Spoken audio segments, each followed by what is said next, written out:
Vamos lá, maravilha, maravilha, maravilha. Bom, me apresentando aqui para o pessoal da BD, que estava no comecinho da outra live lá da Inês, e também para quem entrou aqui agora. Eu sou o Pipo, sou criador do Dyslexia Club e sou disléxico. O que eu faço hoje? Hoje eu estou fazendo mestrado em educação, no programa de educação e história da cultura do Mackenzie, e hoje eu sou empresário. Eu tenho uma empresa de marketing digital, ajudo pessoas a venderem mais através da internet. A dislexia na vida adulta, o que eu costumo pensar e falar, Inês, ela traz muitos desafios. A dislexia, ela é um transtorno persistente. Não é que surgiu na infância e parou. Não é que aconteceu na infância e acabou ali. Pais até inclusive perguntam, mas quando é que o meu filho vai se livrar disso? Não, uma coisa que sempre vai te acompanhar a vida toda. Vai te acompanhar a vida toda, isso não é nenhum problema. Tem que achar caminhos, maneiras, para você lidar bem com esse tipo de condição. A dislexia ela traz, sim, muitos desafios para a vida adulta de quem a tem. Até hoje, que situações cotidianas? A dislexia ela me acompanha. Dá uns exemplos. No dia a dia, o que é que atrapalha mais? No dia a dia. Eu não decoro o nome de rua. Tem rua aqui da minha casa, eu sou da zona norte de São Paulo. Eu não sei o nome da rua, mas eu sei que naquela rua tem a Rua da Casa Amarela, a Rua da Casa Verde, a Rua do Prédio Listrado. Então, são esses... Até você pode explicar um pouco melhor, Inês, muito melhor do que eu sei que nós disléxicos somos mais imagéticos. A gente pega elementos icônicos e a gente usa para associar, a gente usa a nossa memória por associação, ao invés de ser uma memória assim exata. A gente pega outros elementos para a gente poder lembrar. E bastante elementos visuais, não é? Exatamente, exatamente. Em termos de leitura... Você dirige? Pode falar, desculpa. Eu dirijo. Você teve alguma dificuldade para tirar a sua CNH? Na prova prática. Aqui em São Paulo, aqui a ABD tem público no Brasil todo. Depois até peço aqui, você que está... Escreva aqui embaixo de qual estado, de qual cidade você é também, para a gente poder saber. Cada cidade... Cada estado tem sua regrinha para você tirar a carteira.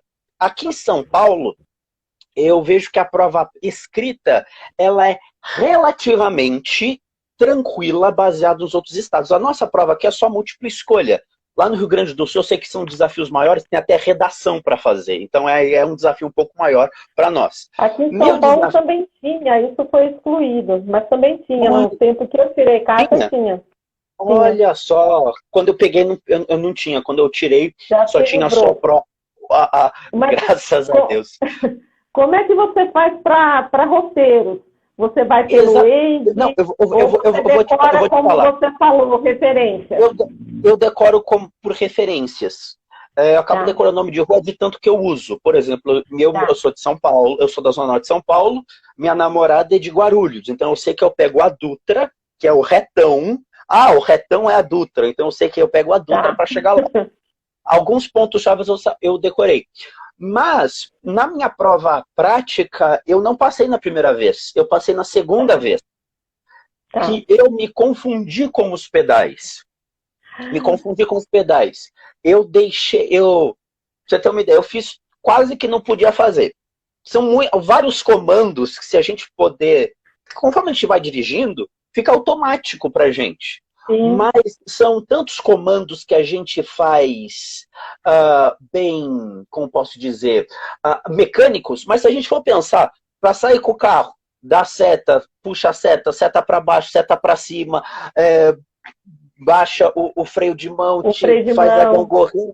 Então são vários comandos que sim, percebo que o disléxico tem sim essa dificuldade. Por exemplo, eu deixei o carro morrer, e antes de deixar o carro morrer, eu derrubei a baliza, entendeu? Eu fui fazer a baliza, na hora que eu fui fazer a baliza, eu derrubei o poste de trás, e quando eu derrubei o poste de trás, eu me assustei e tirei os dois pés, entendeu? Porque eu tirei os dois pés, o carro fez assim, pum, entendeu? Quando o carro morreu, só que estava no caminho bem lá na frente. Quando o carro morre, você tem que sair do carro. Aí aquele caminho da amargura que você faz de cabeça para baixo, para você poder fazer.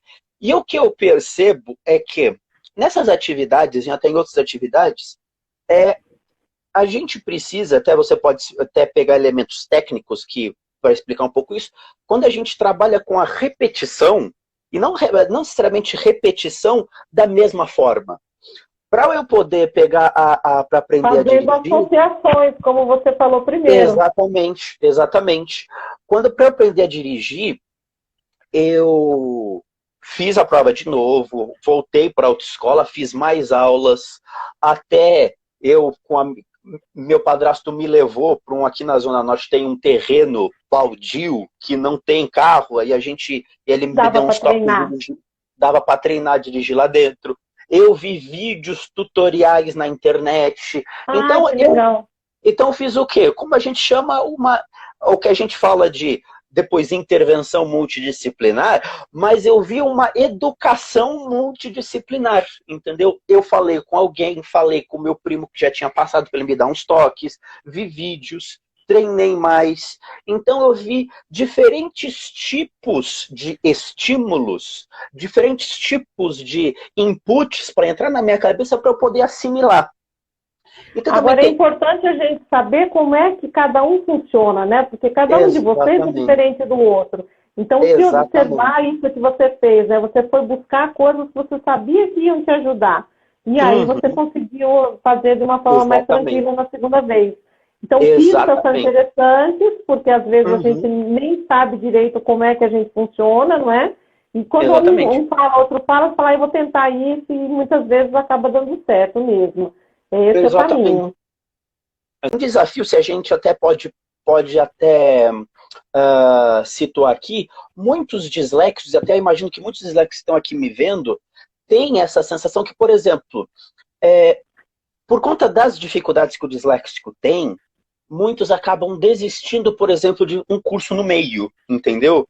Está fazendo um curso, uma especialização, um curso avulso, ou até uma faculdade, e pensa que aquilo não é para ele. Pensa que aquilo não é. Imagino você, como seu marido disléxico, seu filho também disléxico, imagino que você, inclusive, já passou por essas situações em que o seu filho pensou, pô, mãe, eu acho que isso não é para mim. Pô, mas eu acho que isso não é para mim. Eu sei que você faz as perguntas, mas eu acho até interessante entrar nessa parte dos relacionamentos. Pode ir à vontade, a gente está livre. Porque essa parte dos relacionamentos é muito importante para o disléxico, porque um relacionamento... Qual que é a diferença, então, ter um relacionamento, o que ajuda, o que atrapalha? Exatamente. Dentro de um relacionamento, o cônjuge tem que entender que a pessoa que está com ele... Por exemplo, eu esqueço data de namoro, minha namorada está me vendo aqui, esqueço data de namoro, às vezes esqueço a data do aniversário dela, sabe? Elementos assim que eu acabo esquecendo. Não troca o nome dela não, né, Pipo? Não, isso não troco. Isso eu não troco. Gente, se trocasse, imagina. Mas são elementos assim, sabe, que são os detalhezinhos. Nesses pequenos detalhes que... Se o seu disléxico, se a sua disléxica cometer, não quer dizer que ela não gosta de você, ou não quer dizer que ela não se importa. São elementos que o cérebro não associou, que o cérebro não guarda, que funcionam de uma forma diferente. Eu já tive relacionamentos em que a pessoa que estava comigo era totalmente intolerante, ela totalmente tipo, você esqueceu, e já começa a ter essa rixa, uma briga, já começa a ter esse momento. Eu já tive momentos também, por exemplo, na faculdade eu achei, pô, será que isso é para mim? Que a própria pessoa que estava comigo no lado, você toda hora tá com a autoestima baixa, você sabe? Quer diminuir. Você trabalhou essa questão da autoestima em você? Muito Porque realmente bem. É uma coisa que nós vemos com frequência, baixa autoestima. Exatamente. Como é que foi essa questão da autoestima comigo? Na época da faculdade, eu buscava ter pessoas a quem me espelhar, certo? Pessoas a quem eu pudesse ajudar. por exemplo, vou citar aqui um caso. Minha mãe foi uma pessoa que eu muito me espelhei.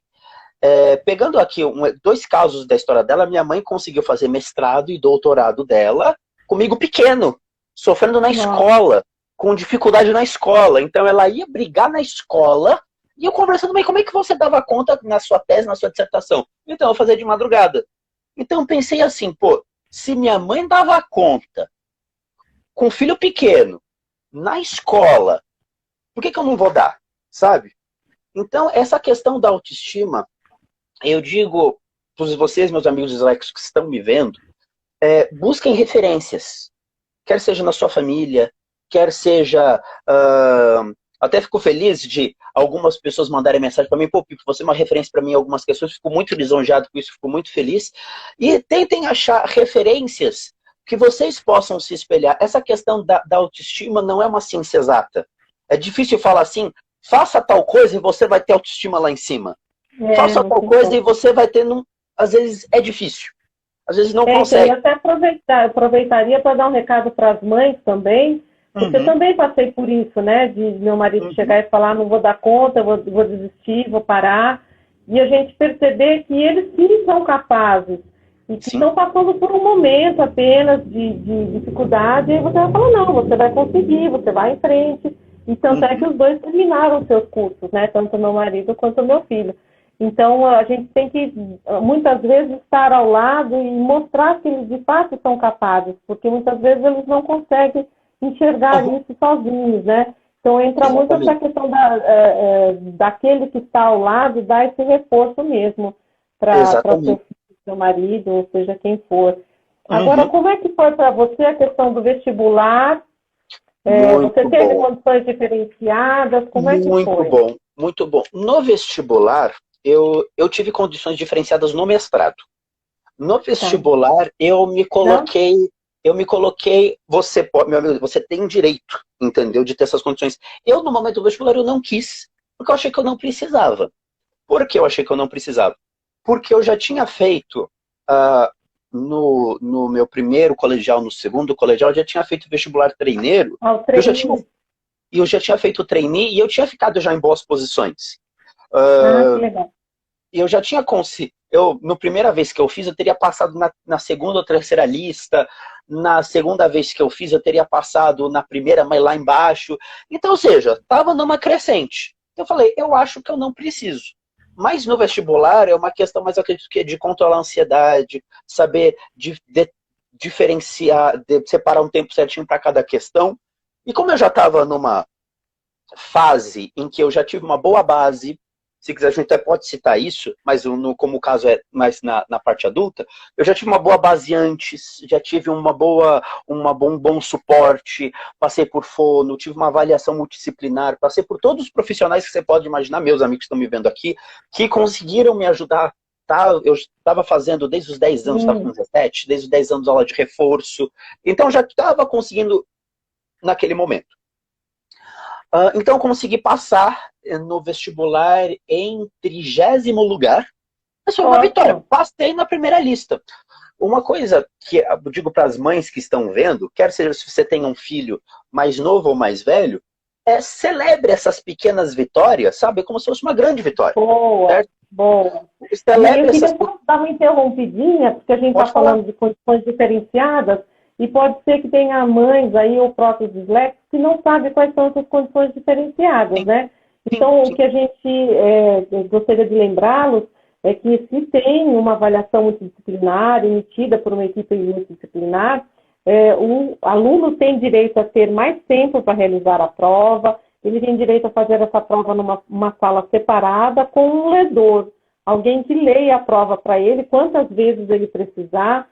Algumas faculdades autorizam a ajudar na transcrição dos resultados, porque tem o déficit de atenção, se pular uma linha e aí todo o resultado fica errado, e algumas universidades permitem um transcritor para a redação. Então, se você tem um diagnóstico, quando for fazer concurso público, ou vestibular, ou Enem, solicite as condições diferenciadas, porque o Pipo passou, mas ele foi meio angustiado para conseguir passar, não é? E um ponto frisa aqui, ter as condições diferenciadas não significa que você é inferior ao seu amiguinho, que você é burro, que você é... Até outras palavras mais pesadas, se você aplicar. Não. É a mesma coisa que eu faço uma analogia, que imagina tem uma pessoa cadeirante, dadas suas devidas proporções, por favor me entendam aqui, uma pessoa cadeirante. Ela tem todas as condições de estar no lugar mais baixo, subir até um lugar mais alto, ela só precisa de uma rampa. É a mesma coisa, essas condições diferenciadas é apenas a rampa. Você vai ter o seu mérito de você passar no vestibular. Você vai ter a vitória de passar no vestibular. Você vai conseguir entrar na carreira dos seus sonhos. Isso é apenas a rampa que vai te auxiliar a você caminhar sozinho.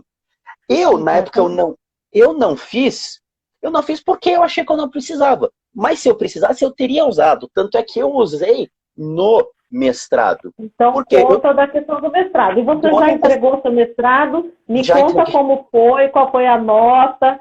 Graças a Deus. O processo de eu passar no mestrado. No mestrado tem algumas provas. Para os meus amigos aqui entenderem, mestrado é uma titulação acadêmica que te permite você ser pesquisador e você dar aula em universidades. Eu tenho um sonho de ser professor. Assim como minha mãe é professora, acompanhava minha mãe quando eu não tinha com quem ficar no sábado, minha mãe dava aula de sábado de manhã, então eu via minha mãe, participava bastante desse dar aula, eu também dou aula na igreja que eu frequento, então gosto muito. Então eu tenho o sonho de ser professor universitário, então por isso eu entrei no mestrado. No mestrado eu passei por 3 etapas.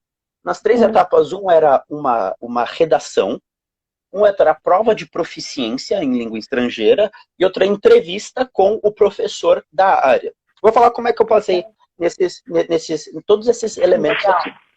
Na prova de redação, eu usei sim as condições que eu tinha direito. Por quê? Porque no 3º colegial eu já estava no embalo. Eu saí da universidade, eu acabei a faculdade em 2015. E eu entrei no mestrado em 2018. Então já estava um tempo ali com a redação enferrujada. Um tempo ali não sabendo, talvez o meu tempo de... Sem prática. Então eu solicitei à universidade mais tempo de prova. O que eu usei lá?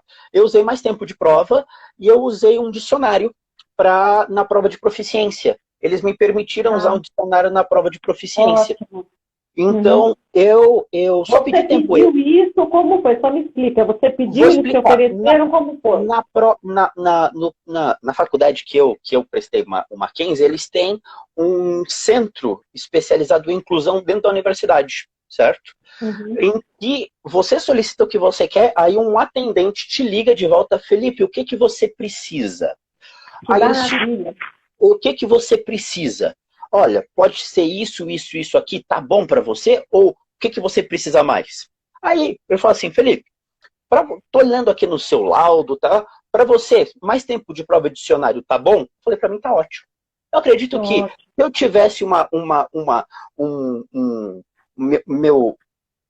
minha dislexia fosse um pouco mais forte, ou tivesse um pouco aqui, imagino que eles tivessem até adequado a essa condição. Mas para mim serviu, e eu confesso que até sobrou, eu consegui até meia hora no final para conseguir revisar a minha redação, ver se não tinha nenhum errinho de português. Então, eu fiz essa fazer um parênteses aí também. Toda vez que tiver uma necessidade, eu vou te interromper um pouquinho. Quando você diz de uma dislexia mais forte, a gente está falando em grau de severidade, né? Então é bom a gente explicar para os pais também que tem graus leve, moderado e severo, e quanto maior é a dificuldade com leitura escrita, mais severo vai ser. Isso não quer dizer que não vai ter melhora, isso não quer dizer que a pessoa não vai ser capaz de exercer uma profissão ou fazer uma faculdade até. É só que vai ser um pouquinho mais difícil e um pouquinho mais de acompanhamento que ela vai precisar. Mas continua. Exatamente. Aí, como é que foi feito isso? Na prova de proficiência, eu escolhi espanhol, apesar de... Ela fala assim, espanhol porque é parecido com o português.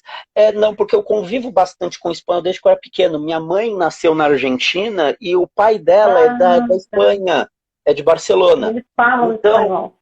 Então, o meu avô, ele ficou comigo até os meus 10 anos, aí depois ele faleceu, mas minha mãe, de vez em quando minha mãe me ensinava um pouco espanhol desde que eu era pequeno, então eu me senti mais seguro com o espanhol. Em inglês, eu confesso que eu demorei um pouco para desenferrujar no inglês. Hoje, se você me largar nos Estados Unidos, eu falo, não morro de fome. Tá. Então, mas também essas variações mas de verbo, a escrita também é legal? Oi? A escrita do inglês também é legal para você ou é difícil? A escrita o que eu percebo que a escrita mas na fala eu desenrolo bem, na escrita não é tão boa assim não. Não ajuda muito. Funciona mesmo. E até deixo aqui para os pais aqui, até para os sliders que estão vendo, Pipo, como é que eu falo inglês? Como é que eu falo um novo idioma? Eu não consigo e tal coisa. Tem que ver qual que é o seu objetivo. Por exemplo, tem gente que tem o sonho de fazer um TOEFL, certo? Passar na prova de proficiência, novo idioma, fazer o TOEFL, a prova de proficiência. Não é meu objetivo. Eu sei que se esse fosse o meu objetivo, eu teria que me empenhar de um jeito diferente, pegar mais, treinar mais a escrita de um jeito diferente, mas não é. O meu se chegar um americano aqui, eu consigo conversar bem com ele. Se eu for para lá, eu consigo me comunicar bem, consigo resolver algumas questões em alguns sites em inglês. No mestrado, eu fui em muitos sites ver artigo em inglês. Então, fazer esse tipo de coisa, para mim... É não gastar energia com a coisa errada, não é? Porque você já gasta muita energia com um monte de coisa, e aí fica dando murro em ponta de faca numa coisa que você não vai ter uso 24 horas por dia, não é? Perfeito, exatamente. Então, uma coisa que eu digo aqui até foi uma comparação num texto que eu fiz, do avião com o carro, numa viagem indo até Rio de Janeiro, o tempo de viagem que a gente leva até Rio de Janeiro, de avião, é 30 minutos, de carro é 6 horas. Nós, disléxicos, somos como essa viagem de carro. A gente chega no ponto final, a gente só demora um pouco mais de tempo, leva mais tempo. Se a gente ficar comparando, sabe, nós, enquanto carro, olhando só o avião, eu nunca vou andar tão rápido quanto o avião. Tudo bem, mas você pode curtir o caminho de uma forma diferente, curtir o processo de uma forma diferente. Você chega, demora mais para chegar, é uma viagem de um jeito diferente, mas você chega. Mas nesse caminho, vocês acabam esbarrando em novidades, em coisas diferentes, vão agregando e que acabam fazendo um final de uma forma diferente, mais complexa, às vezes, mais interessante, e que dão um outro valor para o resultado que vocês conseguem, não é? Exatamente. Então, tudo tem a ver com... E até um profissional, um fono, um psicólogo, principalmente um psicólogo, pode ajudar você nesses planos de metas, porque ele vai te conhecer, ele vai analisar o seu laudo. Por isso que essa avaliação multidisciplinar, essa intervenção multidisciplinar é importante. Porque eles vão te ajudar, por exemplo, que ele vai te conhecer, ele vai ver seu laudo, ele vai te ajudar você a traçar essas metas. Seus pontos fortes e fracos, né? E o que precisa ser trabalhado. Exatamente. Então, se você olhar numa meta muito exagerada, muito lá na frente, e quando você não bate, você se sente, aí a autoestima baixa. Eu te digo, por isso que é importante o profissional, o psicólogo, que é tanto o fono, que é tanto até outros profissionais aqui, que até estão me fugindo aqui o nome, mas por isso que é tanto psicopedagogo, todos os profissionais são importantes, por quê? Olha, Felipe, de acordo com isso aqui, que tal a gente colocar, ao invés de uma meta aqui em cima, que tal aqui? Se você chegar aqui, a gente coloca um degrau, não ali em cima, mas um pouquinho maior. Atingiu um pouquinho maior. Então, passo a passo, né? Passo a passo. O que eu vejo é que, e eu entendo um pouco a ansiedade das mães, e até dos disléxicos mais velhos, que eu falo assim, pô, meu filho não consegue, meu filho não aprende, e já começa numa ansiedade muito grande. Eu peguei até uma mãe me mandando mensagem, fala assim, nossa, Pipo, meu filho como está hoje, eu fico muito preocupada a ver como é que meu filho vai ser na faculdade. Mas quantos anos tem seu filho? Meu filho tem 8. Nossa, tá jogando muito lá na frente, né? Mamãe, calma. Como é que é o seu filho hoje? Ele se comunica como? Ele se comunica de um jeito difícil e tal. Então leva ele num fono. Por exemplo, até você tá aqui, eu sei que o foco é adulto, mas tendo uma situação aqui. Quando eu era mais novo, quem veio falando em vídeo, dando palestra, não imagina que quando eu era mais novo, eu tinha uma certa gagueira. Eu era um pouco gago. Por que eu era um pouco gago? Por conta da dislexia? Não. Porque o contexto, a situação, me pressionavam tanto para eu falar. Fala, Pipo, fala, fala, fala. Aí pega o livro. Aí pega o livro, vai na frente da sala. Eu travava. Não conseguia. Sabe? A mente era acelerada, mas a boca não associava. Então, durante muito tempo eu fiz fono por essa questão da minha gagueira. A dislexia, novamente, não tem nada a ver com gagueira. A dislexia não já era gagueira. Mas no contexto que eu estava inserido, era tamanha pressão que me colocavam que eu acabei desenvolvendo essa gagueira. Para você ver que... E também você tem um pensamento acelerado, né? E às vezes a fala não acompanha, né? O que não você acompanha. Tem. Aí titubeia na fala. Não chega a ser, acho que nenhuma gagueira, não é? É mais ou menos isso. Viu como é bom falar com os especialistas aqui? Até associam melhor que a gente. Então, como eu digo aqui, quando penso assim, nossa, Pipo, você é disléxico, você é empresário e você tem mestrado. Olha como... Na verdade, foi o quê? Degrauzinho por degrauzinho. Minha mãe e eu, nós não miramos lá na frente, e os professores estavam comigo assim, vamos mirar no doutorado logo de cara, pá! Não, vamos degrauzinho. Devagar. Primeira coisa, vestibular. O que você precisa para passar no vestibular? Quais são as matérias que você tem mais dificuldade? Ah, é X, Y, Z matérias. O que você precisa para melhorar nessas matérias? Aula de reforço? Você precisa fazer um intensivo em tal coisa? Montar um plano de ação pontual para uma ação mais pontual. Aí, passou nisso. Quando eu entrei na faculdade, até uma coisa que eu quero frisar, pontuar aqui, muitas mães e muitos disléxicos me perguntam, que é, Pipo, eu não sou dado à leitura, disléxico também, não tem essa dificuldade na leitura, qual o curso que não tem que ler? Aí pega aqui já o sinal aqui. Meu amigo disléxico, se você quer um curso que você não tenha que ler, esse curso não existe. Entendeu?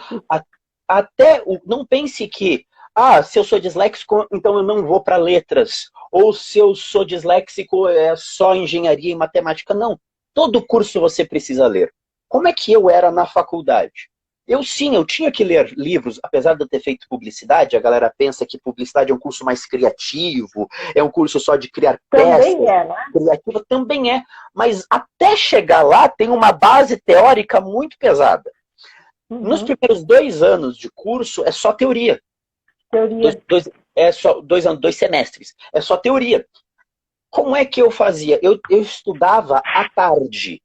À tarde, tinha à tarde e à noite. Eu estudava à tarde. Eu mudei para a noite quando eu comecei a estagiar. Até vou falar uns causos engraçados do estágio. Quando eu estudei... Eu quero saber, sim, da sua vida profissional antes de virar dono do nariz. Quando eu estudei tinha algum artigo científico para ler, não tem glamour, pessoal. É sentar a bunda e estudar de jeito diferente. Estudar do melhor jeito que você entende. É ter a disciplina. Quando eu digo essa questão é muito importante. Eu acordava todo dia às 5 horas da manhã e estudava até pouco antes da aula. Eu entrava, era 1 hora, eu parava ao meio-dia, eu almoçava, eu parava às 11h30, almoçava, tomava banho, zarpava, pegava o ônibus e chegava na faculdade. Estudar em grupo te ajudava ou não? Estudar em grupo. Estudar em grupo te ajudava ou não? Me ajudava, já vou chegar nesse ponto também. Quando é nesse ponto, pessoal, que não tem glamour. Eu precisava o quê? De mais tempo para assimilar o conteúdo. A gente precisa de mais tempo. Então, como eu vou criar mais tempo? Ou eu vou dormir mais tarde ou eu vou acordar mais cedo. Eu preferi acordar mais cedo. Aí, até porque essa parte do sono, o pessoal pensa, não, vou varar a noite estudando. Não, o sono também tem um ponto muito importante. O sono é necessário para fixar o aprendizado. Exatamente. Então, eu dormia mais cedo para acordar às 5 horas da manhã. Então, eu acordava às 5 horas da manhã, tomava meu café e 5h30 estava estudando. E e nessa parte, pessoal, não tem muito glamour. Não tem o segredo secreto para o disléxico aprender mais. Não tem. É tudo um processo. É falar, né? É ralar. É você criar a disciplina e você... Eu faço muita analogia também com a parte de atividade física ou até academia, para entender melhor. Se você quer, por exemplo, uma reeducação alimentar, não é só você um dia mudar o que você come no prato para você ter uma variação ou não do peso que você quer. É tudo uma disciplina.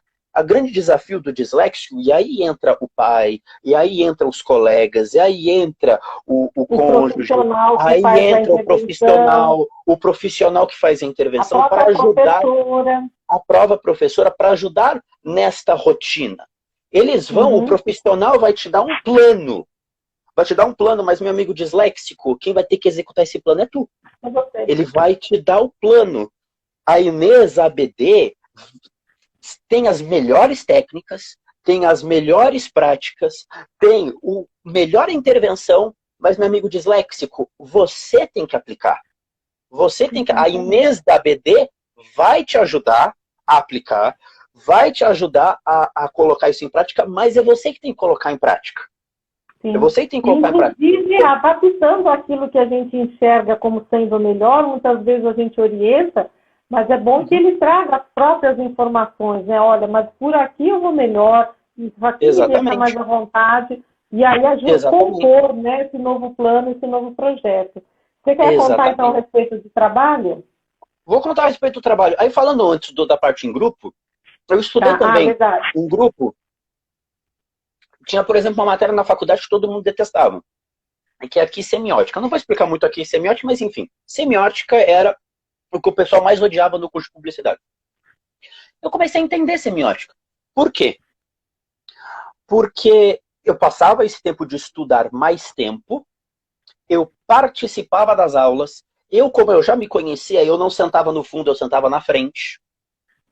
Eu participava no seguinte sentido, não era aquele aluno puxa-saco do professor, mas eu literalmente perguntava: professor, o senhor disse isso, isso, isso e tal coisa. É verdade? E aquele autor diz tal coisa. Como é que funciona isso? É isso mesmo, né? É bom checar, né? Exatamente. E vai um ponto, o que eu fazia? De tanto eu participar, eu comecei a entender bastante aquela matéria que os meus colegas não estavam entendendo. Até falar assim: ô Pipo, me explica aqui. Então, é assim, assim, assado. E uma coisa que estudar em grupo funciona, porque quando você está ensinando alguém, você também está aprendendo. Porque para eu ensinar, eu preciso saber aquilo. Se eu vou ensinar, se a Inês vai me ensinar uma receita de bolo, uma receita de... Ela precisou aprender, assimilar e precisou ter feito e me ensinar. Então, quando está estudando em grupo, também foi uma forma que eu tive de também assimilar o conteúdo. E também participar do que aquilo que a faculdade tem a oferecer. Eu vou dizer uma coisa para vocês, meus amigos disléxicos. Faculdade não é só ir no bar depois da faculdade. Tem seus momentos de happy hour. Tem. Mas muita ralação, mas não fica, não fiquem só nisso. Não fiquem só nisso. Não pensem que com 18 anos, até os jovens aqui vão amar o que eu vou falar agora, e as mães vão amar também, mais ainda. Não pensem que com 18 anos, as mães mais. Não pensem que com 18 anos você já pensa assim: já sou crescidinho, já consigo, já faço tudo. Não. Não. Sabe? Não pense nesse tipo de coisa. Você ainda está na casa, da sua mãe, você ainda está na casa dos seus pais, ainda é sim senhora, ainda é não senhora, ainda é chegar no horário, ainda é falar com quem tá, que horas chega, sim. Enquanto você estiver na casa dos seus pais, ainda é assim. Então, meus amigos, a faculdade, não pensem que sou maior de idade, ter a síndrome de maior de idade. Não pense assim: sou maior de idade, posso tudo. Sou maior de idade, não, agora eu vou para festas, agora eu vou... Tudo tem seus momentos. Eu não vou falar que, tipo, sim, eu já fui para festas na universidade, sim, mas é uma coisa, é como se fosse um bolo, mas tá a cereja do bolo. Não faz a festa, a farra, ser o bolo inteiro, entendeu? A festa é aquele momento que você vai se colocar, inclusive, igual eu falei lá atrás, aquele reforço positivo, que a mãe dá... De comemorar as pequenas vitórias, não é? Depois de conquistá-las, não antes, não é? Nesse semestre, eu passei naquela matéria, naquele professor. Quer saber? Tô indo pra festa mesmo. Hoje é dia. Hoje é o dia. Então hoje eu vou comemorar. Mas também tem que ter esse momento de autocontrole, sim, para você saber quando você pode ir, quando você não pode ir, você precisa se conhecer. Falando agora na fase profissional, e eu digo aqui também para os disléxicos, tem alguns desafios os disléxicos na fase profissional. Primeiro, na entrevista de emprego. Sim. E sim, eu já cheguei a não passar a entrevista de emprego. Melhor numa entrevista de emprego. Eu já cheguei a não passar a entrevista de emprego por conta se tinha que fazer uma redação, tinha uma prova de lógica. Eu não passei. E até eu brincava com a minha mãe. E aí, Felipe, como não passou?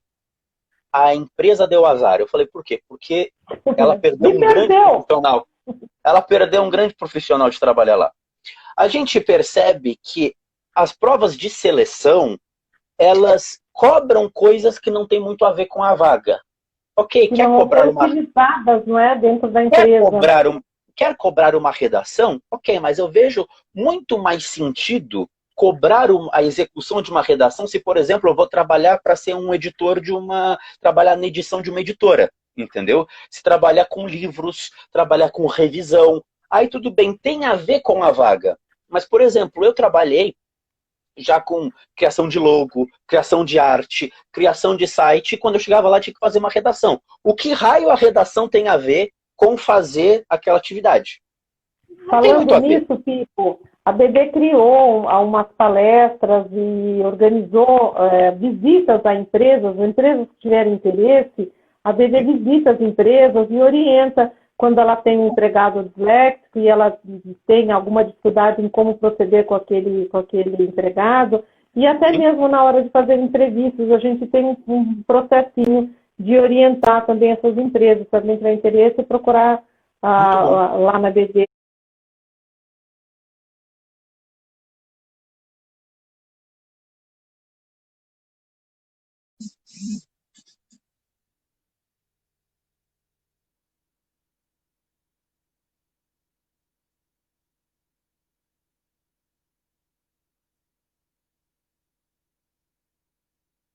Bom, pessoal, escrevam aqui embaixo de onde é que vocês são, de onde é que vocês estão, tá bom? A nossa live aqui, tivemos aqui alguns probleminhas técnicos, estava marcado para as 7 horas, mas infelizmente tivemos problemas aqui na internet, tá? Por isso eu não consegui entrar no momento, peço desculpas a todos, certo? E também eu não consigo entrar na live deles, porque eu tenho no meu Instagram, quando eu entro na live de alguém, minha tela fica preta. Eu não sei o que acontece, tá? Peço desculpas também a BD por isso, tá certo?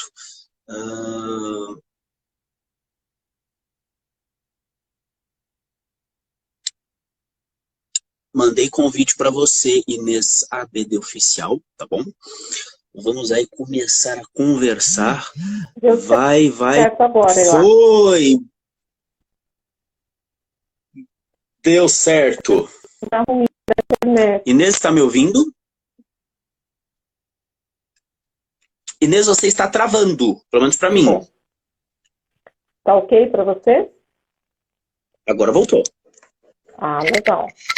Vamos conversar então? Eu estou. Vamos começar, vamos voltar aqui novamente, começar do zero, nessas tecnologias, esses esqueminhas aqui que nos acabam nos atrapalhando um pouco, não é mesmo? Pois é. Mas aí a gente vai inverter os papéis, né? Eu que vou te fazer as perguntas, ok? Perfeito, sem problemas. Então tá gente, bom. Voltando aqui, vamos começar aqui mais uma vez. Gente, mais uma vez, desculpa por este atraso. Inês, peço desculpas também pelo atraso. Tive problemas aqui na internet aqui de casa. Parece que quando a gente que quer começar a fazer alguma coisa, a internet buga. Eu falei com a Samanta. 20 minutos para a live que começar. Então, a Samanta pediu para a gente fazer um ensaio de tarde. Eu falei, não vai adiantar, porque na hora acontece coisa. Foi o que aconteceu. Exatamente. Na hora. Exatamente, mas, na hora sempre acontece alguma coisa. E é isso, Inês. Eu já me apresentei eu já me apresentei, eu estive conversando com o pessoal um pouquinho, mas eu vou falar rapidamente, e depois eu quero que você se apresente, embora você esteja na sua casa, né, na sua empresa. Mas está transmitindo para vocês também. Então, como todos se conhecem, hoje eu quero que você faça uma breve apresentação também. Então, eu sou Inês De Luca, neuropsicóloga da BD, e estou aqui hoje com o Pipo para nós falarmos sobre as questões da dislexia na vida adulta. Já contei alguns segredos para as meninas que estavam aqui me assistindo, sobre a minha experiência com dislexia na vida adulta, porque eu sou esposa e mãe de disléxico, né? Então, agora eu queria que você se apresentasse e falasse mais ou menos o que você acha importante aí dessa sua vida de luta, né, com a dislexia. Vamos lá, maravilha, maravilha, maravilha. Bom, me apresentando aqui para o pessoal da BD, que estava no comecinho da outra live lá da Inês, e também para quem entrou aqui agora. Eu sou o Pipo, sou criador do Dyslexia Club e sou disléxico. O que eu faço hoje? Hoje eu estou fazendo mestrado em educação, no programa de educação e história da cultura do Mackenzie. E hoje eu sou empresário. Eu tenho uma empresa de marketing digital. Ajudo pessoas a venderem mais através da internet. A dislexia na vida adulta, o que eu costumo pensar e falar, Inês, ela traz muitos desafios. A dislexia, ela é um transtorno persistente. Não é que surgiu na infância e parou. Não é que aconteceu na infância e acabou ali. Pais até inclusive perguntam, mas quando é que o meu filho vai se livrar disso? Não, uma coisa que sempre vai te acompanhar a vida toda. Vai te acompanhar a vida toda, isso não é nenhum problema. Tem que achar caminhos, maneiras, para você lidar bem com esse tipo de condição. A dislexia, ela traz sim muitos desafios para a vida adulta de quem a tem. Até hoje, que situações cotidianas? A dislexia, ela me atrapalha. Dá uns exemplos. No dia a dia, o que é que atrapalha mais? No dia a dia. Eu não decoro o nome de rua. Tem rua aqui da minha casa, eu sou da Zona Norte de São Paulo. Eu não sei o nome da rua, mas eu sei que naquela rua tem a Rua da Casa Amarela, a Rua da Casa Verde, a Rua do Prédio Listrado. Então, são esses... Até você pode explicar um pouco melhor, Inês, muito melhor do que eu sinto que nós disléxicos somos mais imagéticos. A gente pega elementos icônicos e a gente usa para associar. A gente usa a nossa memória por associação, ao invés de ser uma memória assim exata. A gente pega outros elementos para a gente poder lembrar. E bastante elementos visuais, não é? Exatamente, exatamente. Em termos de leitura... Você dirige? Pode falar, desculpa. Eu dirijo. Você teve alguma dificuldade para tirar a sua CNH? Na prova prática. Aqui em São Paulo, aqui a ABD tem público no Brasil todo. Depois até peço aqui, você que está... Escreva aqui embaixo de qual estado, de qual cidade você é também, para a gente poder saber. Cada cidade... Cada estado tem sua regrinha para você tirar a carteira. Aqui em São Paulo, eu vejo que a prova escrita ela é relativamente tranquila, baseada nos outros estados. A nossa prova aqui é só múltipla escolha. Lá no Rio Grande do Sul, eu sei que são desafios maiores, tem até redação para fazer. Então, é um desafio um pouco maior para nós. Aqui em São Paulo também tinha, isso foi excluído. Mas também tinha, no tempo que eu tirei carta, tinha. Olha só, quando eu peguei, eu não tinha. Quando eu tirei, só tinha só prova. Graças a Deus. Como é que você faz para roteiros? Você vai pelo Waze? Não, eu vou te falar. Como você falou, referência. Eu decoro por referências. Eu acabo decorando o nome de rua de tanto que eu uso. Por exemplo, eu sou de São Paulo, eu sou da Zona Norte de São Paulo, minha namorada é de Guarulhos. Então eu sei que eu pego a Dutra, que é o retão. O retão é a Dutra, então eu sei que eu pego a Dutra para chegar lá. Alguns pontos-chave eu decorei. Mas, na minha prova prática, eu não passei na primeira vez. Eu passei na segunda vez. Que eu me confundi com os pedais. Eu deixei... Pra você ter uma ideia, eu fiz quase que não podia fazer. São vários comandos que se a gente poder... Conforme a gente vai dirigindo, fica automático pra gente. Mas são tantos comandos que a gente faz bem, como posso dizer, mecânicos, mas se a gente for pensar, para sair com o carro, dá seta, puxa a seta para baixo, seta para cima, baixa o freio de mão, faz a gangorra. Então são vários comandos que sim, percebo que o disléxico tem sim essa dificuldade. Por exemplo, eu deixei o carro morrer, e antes de deixar o carro morrer, eu derrubei a baliza, entendeu? Eu fui fazer a baliza, na hora que eu fui fazer a baliza, eu derrubei o poste de trás, e quando eu derrubei o poste de trás, eu me assustei e tirei os 2 pés, entendeu? Porque eu tirei os 2 pés, o carro fez assim, tum, entendeu? Quando o carro morreu, só que estava no caminho bem lá na frente. Quando o carro morre, você tem que sair do carro. Aí aquele caminho da amargura que você faz de cabeça para baixo, para você poder fazer. E o que eu percebo é que nessas atividades, e até em outras atividades, a gente precisa, até você pode até pegar elementos técnicos que para explicar um pouco isso, quando a gente trabalha com a repetição, e não necessariamente repetição da mesma forma.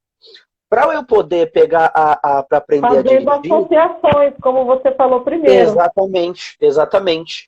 Quando para eu aprender a dirigir, eu fiz a prova de novo, voltei para a autoescola, fiz mais aulas, até meu padrasto me levou para aqui na Zona Norte tem um terreno baldio que não tem carro, aí ele me deu uns toques, dava para treinar a dirigir lá dentro. Eu vi vídeos, tutoriais na internet. Então eu fiz o quê? Como a gente chama o que a gente fala de depois intervenção multidisciplinar, mas eu vi uma educação multidisciplinar, entendeu? Eu falei com alguém, falei com meu primo que já tinha passado para ele me dar uns toques, vi vídeos, treinei mais. Então eu vi diferentes tipos de estímulos, diferentes tipos de inputs para entrar na minha cabeça para eu poder assimilar. Então, agora é importante a gente saber como é que cada um funciona, né? Porque cada um de vocês é diferente do outro. Então, se observar isso que você fez, né? Você foi buscar coisas que você sabia que iam te ajudar. E aí você conseguiu fazer de uma forma mais tranquila na segunda vez. Então, pistas são interessantes, porque às vezes a gente nem sabe direito como é que a gente funciona, não é? E quando um fala, outro fala, fala, eu vou tentar isso, e muitas vezes acaba dando certo mesmo. Esse é o caminho. Você, para dar informação para alguém, como é que você faz se alguém te pede para ensinar um caminho? Vamos lá. Pedir informação? Nossa. Pedir informação é aquela situação. Para pedir informação... Eu acho que o maior desafio que eu tenho é na hora de dar uma informação. Pipo, como é que eu faço para chegar em tal lugar ou como eu faço para tal coisa? Eu acabo, se eu não me policiar, eu acabo usando palavras meio neutras. Aquela coisa naquele treco e você pega, sobe naquela coisa. Sabe aquele treco que tem na rua? Mas que treco? Naquele treco, poste. Isso, então, no poste você vira para o lado. Mas qual lado? Para a esquerda? Não, para a direita. Por exemplo, para associar direita e esquerda, hoje para mim ficar mais fácil, eu uso uma aliança no dedo direito. Então para mim fica mais fácil. Quando eu casar vai complicar, que vai ficar no dedo esquerdo. Mas eu uso pulseiras. Pulseira branca eu associei para o meu lado direito. Eu uso uma pulseira colorida para o meu lado esquerdo. Ótima. Então eu uso pulseiras para poder me associar. Então pulseira, relógio. Então um elemento que eu coloco, às vezes eu consigo associar se é para um lado ou se é para o outro. Você não acostumou a fazer o desenho do roteiro para a pessoa? Talvez você consiga melhor se você fizer o desenho do caminho. Pode ser. Pode ser também. Às vezes, é que às vezes a pessoa não tem tempo de esperar, ter paciência para eu desenhar, para um roteiro de um caminho. Mas vamos pegar aqui um desafio, se a gente até pode até situar aqui, muitos disléxicos, até imagino que muitos disléxicos estão aqui me vendo, têm essa sensação que, por exemplo, por conta das dificuldades que o disléxico tem, muitos acabam desistindo, por exemplo, de um curso no meio, entendeu? está fazendo um curso, uma especialização, um curso avulso, ou até uma faculdade, e pensa que aquilo não é para ele. Pensa que aquilo não é. Imagino você, como seu marido disléxico, seu filho também disléxico, imagino que você, inclusive, já passou por essas situações em que o seu filho pensou, pô, mãe, eu acho que isso não é para mim. Pô, mas eu acho que isso não é para mim. Eu sei que você faz as perguntas, mas eu acho até interessante entrar nessa parte dos relacionamentos. Pode ir à vontade, a gente está livre. Porque essa parte dos relacionamentos é muito importante para o disléxico, porque um relacionamento... Qual é a diferença, então, ter um relacionamento, o que ajuda, o que atrapalha? Exatamente. Dentro de um relacionamento, o cônjuge tem que entender que a pessoa que está com ele, por exemplo, eu esqueço data de namoro, minha namorada tá me vendo aqui, eu esqueço data de namoro, às vezes esqueço a data do aniversário dela, sabe? Elementos assim que eu acabo esquecendo. Você não troca o nome dela não, né? Tipo, não, isso não troco. Isso eu não troco, isso eu não troco. Gente, se trocasse, imagina. Mas são elementos assim, sabe? Que são os detalhezinhos. Nesses pequenos detalhes que se o seu disléxico, se a sua disléxica cometer, não quer dizer que ela não gosta de você, ou não quer dizer que ela não se importa. São elementos que o cérebro não associou, que o cérebro não guarda, que funcionam de uma forma diferente. Eu já tive relacionamentos em que a pessoa que estava comigo era totalmente intolerante, ela totalmente tipo, você esqueceu, e já começa a ter essa rixa, uma briga, já começa a ter esse momento. Eu já tive momentos também, por exemplo, na faculdade eu achei, pô, será que isso é pra mim? Que a própria pessoa que estava comigo no lado, você toda hora tá com a autoestima baixa, você toda, sabe? Quer diminuir. Você trabalhou essa questão da autoestima em você? Muito Porque realmente bem. É uma coisa que nós vemos com frequência, baixa autoestima. Exatamente. Como é que foi essa questão da autoestima comigo? Na época da faculdade, eu buscava ter pessoas a quem me espelhar, certo? Tá. Pessoas a quem eu pudesse ajudar. Por exemplo, vou citar aqui um caso. Minha mãe foi uma pessoa que eu muito me espelhei. Pegando aqui 2 casos da história dela, minha mãe conseguiu fazer mestrado e doutorado dela comigo pequeno, sofrendo na escola, com dificuldade na escola. Então ela ia brigar na escola e eu conversando, mãe, como é que você dava conta na sua tese, na sua dissertação? Então eu fazia de madrugada. Então eu pensei assim, pô, se minha mãe dava conta com um filho pequeno, na escola, por que eu não vou dar? Sabe? Então essa questão da autoestima, eu digo para vocês, meus amigos disléxicos que estão me vendo, busquem referências. Quer seja na sua família, quer seja... até fico feliz de algumas pessoas mandarem mensagem para mim, pô, Pipo, você é uma referência para mim em algumas questões, fico muito lisonjeado com isso, fico muito feliz. E tentem achar referências que vocês possam se espelhar. Essa questão da autoestima não é uma ciência exata. É difícil falar assim, faça tal coisa e você vai ter autoestima lá em cima. Faça tal coisa e você vai ter... Às vezes é difícil. Às vezes não consegue. Eu até aproveitaria para dar um recado para as mães também, porque eu também passei por isso, né? De meu marido chegar e falar, não vou dar conta, vou desistir, vou parar. E a gente perceber que eles sim são capazes. E que estão passando por um momento apenas de dificuldade. E aí você vai falar, não, você vai conseguir, você vai em frente. E tanto é que os dois terminaram seus cursos, né? Tanto meu marido quanto meu filho. Então, a gente tem que, muitas vezes, estar ao lado e mostrar que eles, de fato, são capazes. Porque muitas vezes eles não conseguem enxergar isso sozinhos, né? Então, entra muito essa questão daquele que está ao lado e dar esse reforço mesmo para seu marido, ou seja, quem for. Agora, como é que foi para você a questão do vestibular? Você teve condições diferenciadas? Como é que foi? Muito bom, muito bom. No vestibular, eu tive condições diferenciadas no mestrado. No vestibular, eu me coloquei, você, meu amigo, você tem direito, entendeu, de ter essas condições. Eu, no momento do vestibular, eu não quis, porque eu achei que eu não precisava. Por que eu achei que eu não precisava? Porque eu já tinha feito no meu primeiro colegial, no segundo colegial, eu já tinha feito vestibular treineiro. Eu já tinha feito o trainee e eu tinha ficado já em boas posições. Que legal. Eu já tinha na primeira vez que eu fiz, eu teria passado na segunda ou terceira lista.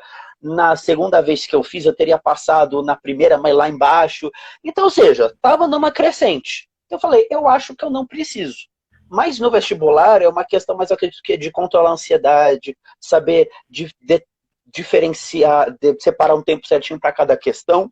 E como eu já estava numa fase em que eu já tive uma boa base, se quiser a gente até pode citar isso, mas como o caso é mais na parte adulta, eu já tive uma boa base antes, já tive um bom suporte, passei por fono, tive uma avaliação multidisciplinar, passei por todos os profissionais que você pode imaginar, meus amigos que estão me vendo aqui, que conseguiram me ajudar. Tá? Eu estava fazendo desde os 10 anos, estava com 17, desde os 10 anos aula de reforço, então já estava conseguindo naquele momento. Então, consegui passar no vestibular em 30º lugar. Mas foi uma vitória. Passei na primeira lista. Uma coisa que eu digo para as mães que estão vendo, quer seja se você tem um filho mais novo ou mais velho, celebre essas pequenas vitórias, sabe? Como se fosse uma grande vitória. Boa, certo? Boa. Eu queria só dar uma interrompidinha, porque a gente está falando de condições diferenciadas, e pode ser que tenha mães aí, ou próprios disléxicos, que não sabem quais são essas condições diferenciadas, né? Então, o que a gente gostaria de lembrá-los é que se tem uma avaliação multidisciplinar emitida por uma equipe multidisciplinar, o aluno tem direito a ter mais tempo para realizar a prova, ele tem direito a fazer essa prova numa sala separada com um ledor, alguém que leia a prova para ele quantas vezes ele precisar. Algumas faculdades autorizam a ajudar na transcrição dos resultados, porque tem o déficit de atenção, se pular uma linha e aí todo o resultado fica errado. E algumas universidades permitem um transcritor para a redação. Então, se você tem um diagnóstico, quando for fazer concurso público, ou vestibular, ou Enem, solicite as condições diferenciadas, porque o Pipo passou, mas ele foi meio angustiado para conseguir passar, não é? E um ponto frisa aqui, ter as condições diferenciadas não significa que você é inferior ao seu amiguinho, que você é burro, que você é, até outras palavras mais pesadas, se você aplicar. Não. É a mesma coisa que eu faço uma analogia, que imagina tem uma pessoa cadeirante, dadas suas devidas proporções, por favor me entendam aqui, uma pessoa cadeirante. Ela tem todas as condições de estar no lugar mais baixo, subir até um lugar mais alto, ela só precisa de uma rampa. É a mesma coisa, essas condições diferenciadas é apenas a rampa. Você vai ter o seu mérito de você passar no vestibular. Você vai ter a vitória de passar no vestibular. Você vai conseguir entrar na carreira dos seus sonhos. Isso é apenas a rampa que vai te auxiliar a você caminhar sozinho. Na época, eu não fiz porque eu achei que eu não precisava. Mas se eu precisasse, eu teria usado. Tanto é que eu usei no mestrado. Então, conta da questão do mestrado. E você já entregou seu mestrado? Me conta como foi, qual foi a nota. Graças a Deus. O processo de eu passar no mestrado. No mestrado tem algumas provas. Para os meus amigos aqui entenderem, mestrado é uma titulação acadêmica que te permite você ser pesquisador e você dar aula em universidades. Eu tenho um sonho de ser professor. Assim como minha mãe é professora, acompanhava minha mãe quando eu não tinha com quem ficar no sábado, minha mãe dava aula de sábado de manhã, então eu via minha mãe, participava bastante desse dar aula, eu também dou aula na igreja que eu frequento, então gosto muito. Então eu tenho o sonho de ser professor universitário, então por isso eu entrei no mestrado. No mestrado eu passei por 3 etapas. Nas 3 etapas, era uma redação, era a prova de proficiência em língua estrangeira e outra entrevista com o professor da área. Vou falar como é que eu passei em todos esses elementos aqui. Na prova de redação, eu usei sim as condições que eu tinha direito. Por quê? Porque no 3º colegial eu já estava no embalo. Eu saí da universidade, acabei a faculdade em 2015. E eu entrei no mestrado em 2018. Então já estava um tempo ali com a redação enferrujada. Um tempo ali não sabendo talvez o meu tempo de... Sem prática. Então, eu solicitei à universidade mais tempo de prova. O que eu usei lá? Eu usei mais tempo de prova e eu usei um dicionário na prova de proficiência. Eles me permitiram usar um dicionário na prova de proficiência. Ótimo. Então, eu só pedi tempo. Você pediu isso? Como foi? Só me explica. Você pediu, eles te ofereceram, como foi? Na faculdade que eu prestei, o Mackenzie, eles têm um centro especializado em inclusão dentro da universidade, certo? Em que você solicita o que você quer, aí um atendente te liga de volta: Felipe, o que você precisa? O que você precisa? Olha, pode ser isso aqui, tá bom para você? Ou o que você precisa mais? Aí eu falo assim: Felipe, tô olhando aqui no seu laudo, tá? Para você, mais tempo de prova de dicionário, tá bom? Falei, para mim tá ótimo. Eu acredito que se eu tivesse a minha dislexia fosse um pouco mais forte, ou tivesse um pouco aqui, imagino que eles tivessem até adequado essa condição. Mas para mim, serviu, e eu confesso que até sobrou, que eu consegui até meia hora no final para conseguir revisar a minha redação, ver se não tinha nenhum errinho de português. Então, eu fiz essa primeira... um parênteses aí também. Toda vez que tiver uma necessidade, eu vou te interromper um pouquinho. Quando você diz de uma dislexia mais forte, a gente está falando em graus de severidade, né? Então é bom a gente explicar para os pais também que tem graus leve, moderado e severo, e quanto maior é a dificuldade com leitura escrita, mais severo vai ser. Isso não quer dizer que não vai ter melhora, isso não quer dizer que a pessoa não vai ser capaz de exercer uma profissão ou fazer uma faculdade até. É só que vai ser um pouquinho mais difícil e um pouquinho mais de acompanhamento que ela vai precisar. Mas continua. Exatamente. Aí, como é que foi feito isso? Na prova de proficiência, eu escolhi espanhol, apesar de... Ela fala assim: espanhol porque é parecido com o português. Não, porque eu convivo bastante com espanhol desde que eu era pequeno. Minha mãe nasceu na Argentina e o pai dela é da Espanha, é de Barcelona. Eles falam espanhol. Então, o meu avô, ele ficou comigo até os meus 10 anos, aí depois ele faleceu, mas minha mãe, de vez em quando minha mãe me ensinava um pouco espanhol desde que eu era pequeno, então eu me senti mais seguro com o espanhol. Em inglês, eu confesso que eu demorei um pouco para desenferrujar no inglês. Hoje, se você me largar nos Estados Unidos, eu falo, não morro de fome. Tá. Então, mas também essas variações de verbo... Mas também é legal? A escrita do inglês também é legal para você ou é difícil? O que eu percebo que a escrita... Mas na fala eu desenrolo bem, na escrita não é tão boa assim, não. Não ajuda muito. Funciona mesmo. E até, deixo aqui para os pais aqui, até para os visuais que estão vendo, Pipo, como é que eu falo inglês? Como é que eu falo um novo idioma? Eu não consigo e tal coisa. Tem que ver qual que é o seu objetivo. Por exemplo, tem gente que tem o sonho de fazer um TOEFL, certo? Passar na prova de proficiência, novo idioma, fazer o TOEFL, a prova de proficiência. Não é meu objetivo. Eu sei que se esse fosse o meu objetivo, eu teria que me empenhar de um jeito diferente, pegar mais, treinar mais a escrita de um jeito diferente, mas não é. O meu se chegar um americano aqui, eu consigo conversar bem com ele. Se eu for para lá, eu consigo me comunicar bem, consigo resolver algumas questões em alguns sites em inglês. No mestrado, eu fui em muitos sites ver artigo em inglês. Então, fazer esse tipo de coisa, para mim... É não gastar energia com a coisa errada, não é? Porque você já gasta muita energia com um monte de coisa, e aí fica dando murro em ponta de faca numa coisa que você não vai ter uso 24 horas por dia, não é? Perfeito, exatamente. Então, uma coisa que eu digo aqui até foi uma comparação num texto que eu fiz, do avião com o carro, numa viagem indo até Rio de Janeiro. O tempo de viagem que a gente leva até Rio de Janeiro, de avião, é 30 minutos. De carro, é 6 horas. Nós, disléxicos, somos como essa viagem de carro. A gente chega no ponto final. A gente só demora um pouco mais de tempo. Leva mais tempo. Se a gente ficar comparando, sabe, nós, enquanto carro, olhando só o avião, eu nunca vou andar tão rápido quanto o avião. Tudo bem, mas você pode curtir o caminho de uma forma diferente, curtir o processo de uma forma diferente.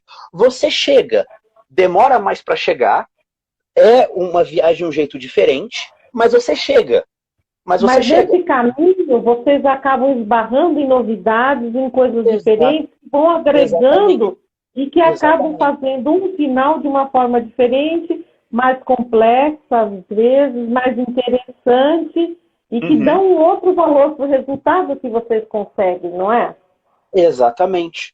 Então, tudo tem a ver com, e até um profissional, um fono, um psicólogo, principalmente um psicólogo, pode ajudar você nesses planos de metas, porque ele vai te conhecer, ele vai analisar o seu laudo, por isso que essa avaliação multidisciplinar, essa intervenção multidisciplinar é importante, porque eles vão te ajudar, por exemplo, que ele vai te conhecer, ele vai ver seu laudo, ele vai te ajudar você a traçar essas metas.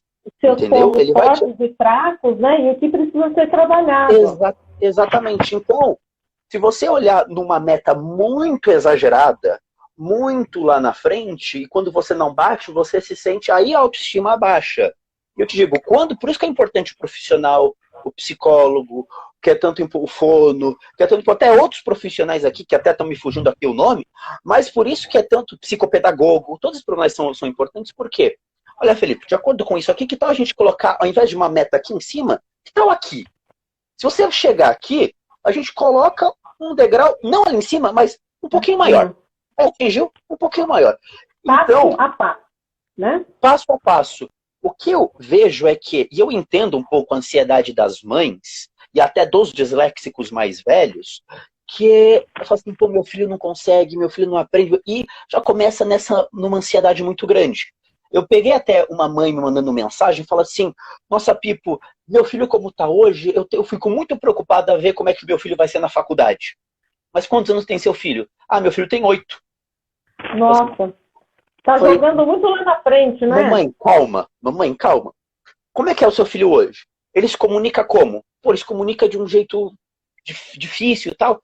Então leva ele num fono. Por exemplo, até você tá aqui, eu sei que o foco é adulto, mas citando uma situação aqui.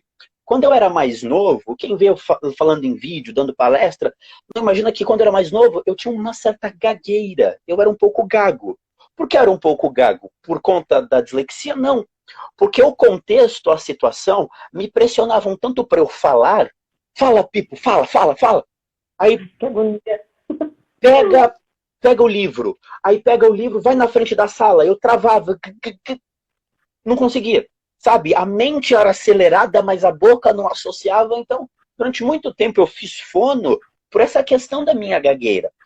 A dislexia, novamente, não tem nada a ver com gagueira. A dislexia não já era gagueira, mas no contexto que eu estava inserido, era tamanha pressão que me colocavam que eu acabei desenvolvendo essa gagueira. Para você ver que... E também você tem um pensamento acelerado, né? E às vezes a fala não acompanha, né? O que não você acompanha. tem. Aí titubeia na fala. Não chega a ser, acho que nenhuma gagueira, não é? É mais ou menos isso. Viu como é bom falar com os especialistas aqui? Até associam melhor que a gente. Então, como eu digo aqui, quando penso assim, nossa, Pipo, você é disléxico, você é empresário e você tem mestrado. Olha como... Na verdade, foi o quê? Degrauzinho por degrauzinho. Minha mãe e eu, nós não miramos lá na frente, e os professores estavam comigo assim, vamos mirar no doutorado logo de cara, pá! Não, vamos degrauzinho. Devagar. Primeira coisa, vestibular. O que você precisa para passar no vestibular? Quais são as matérias que você tem mais dificuldade? É XYZ matérias. O que você precisa para melhorar nessas matérias? Aula de reforço? Você precisa fazer um intensivo em tal coisa? Montar um plano de ação pontual para uma ação mais pontual. Aí, passou nisso. Quando eu entrei na faculdade, até uma coisa que eu quero frisar, pontuar aqui, muitas mães e muitos disléxicos me perguntam, que é, Pipo, eu não sou dado à leitura, disléxico também, não tem essa dificuldade na leitura, qual o curso que não tem que ler?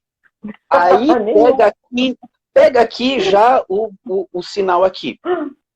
Meu amigo disléxico, se você quer um curso que você não tenha que ler, esse curso não existe, entendeu?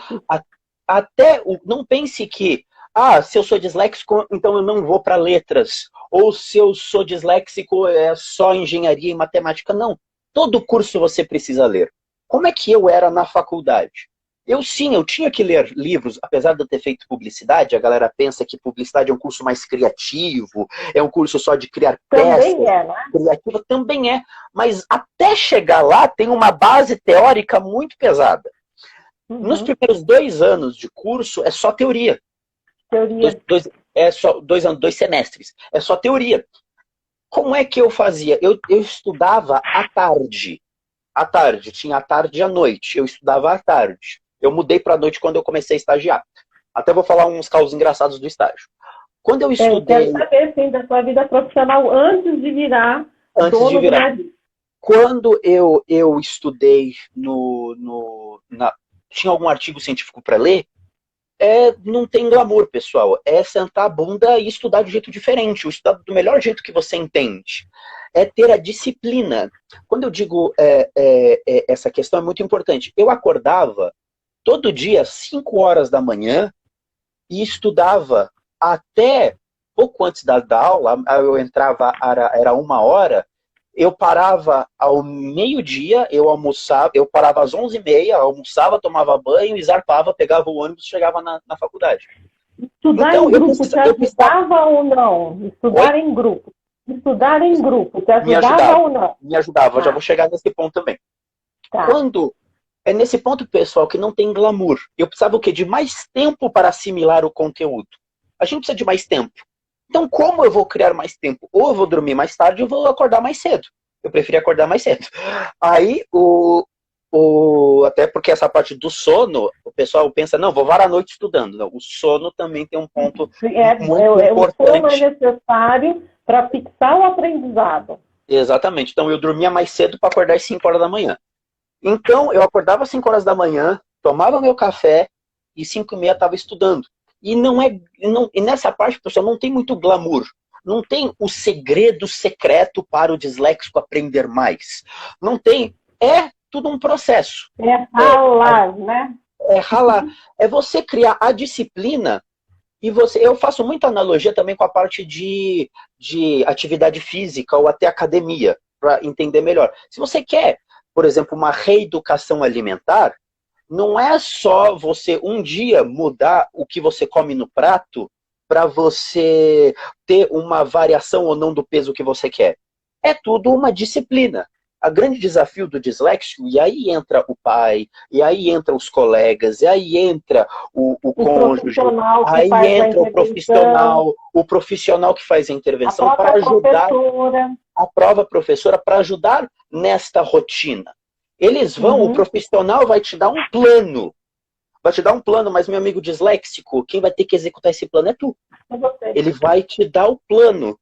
A Inês ABD tem as melhores técnicas, tem as melhores práticas, tem a melhor intervenção, mas meu amigo disléxico, você tem que aplicar.